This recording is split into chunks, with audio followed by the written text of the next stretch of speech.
My pleasure to introduce Ebony Davis-Martin. She is an author. She also hosts a podcast called the SoulFlow Experience, and it's geared towards mothers with autistic children. Interesting, I was able to listen to a couple episodes recently, and she really harnesses the idea of mindfulness. Why don't you tell us a little bit about your story and how you got to the place of writing a book and starting a podcast? Sure. So I will start by saying I am the mother of 3 young adult children. They are ages 22, 23, and 28. I also have a grandchild who's 3 years old. And my youngest, my 22-year-old, he was diagnosed with autism when he was about 5 years old. So because of the challenges that I've gone through with my son, I wanted to encourage other moms as a way to let them know that they're not alone. So how better to do that than to put my story out there so I can open myself up so people can see, hey, someone else is going through this too. And I believe you had an excerpt from your book that you wanted to share. Do you want to share that? Sure. And all of the advocating that I've done to have my son's needs met, I've had to learn to do the same for myself. Not that I was incapable of doing so, but because I didn't think that I was worthy of doing so. Wow, that's heavy. It's not that I couldn't do it. It was that I thought that I wasn't worthy of it being done. True confidence is that inner core connection. It's not based on how you feel day to day. One thing is certain, without a doubt, life is going to keep on happening until it doesn't. Our loved ones will need us until they don't. So if we're constantly giving and doing for others at the expense of ourselves, then we are only shortchanging ourselves. With as noble as that may seem, ask yourself, is it truly in your and your children's best interest to not ever make your own heart smile? How much better will life be for them when you are happy and fulfilled? Your family's needs will continually be met, so why not meet their needs and prioritize yourself to at least be added into the mix? I'm not saying flip things upside down or to even put yourself first. I know that's too much to ask. I wouldn't even be able to put myself first in my own life. I'm simply challenging you. I realized because I was getting overwhelmed. Every day was just so much. And I was doing for my children, of course, for other people, for everyone but myself. And I'm like, I had to look at that. I'm feeling tired, fatigued, drained, emotionally overwhelmed, all these things.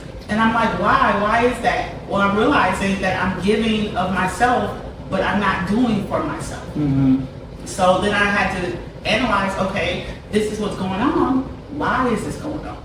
Why is it that I can do so much for everyone else, but I can't do for myself? Mm-hmm. And that's when I realized, well, I didn't think I was worthy of doing for myself.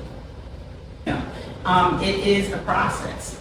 And it started, as I mentioned, for the reasons why, it started there, and I just took it one day at a time. And I'm like, okay, how can I get to a place of back to me? Mm-hmm. And it didn't mean I just forsake everything else and just only focus on me. It just meant that I started adding myself to my own list every day.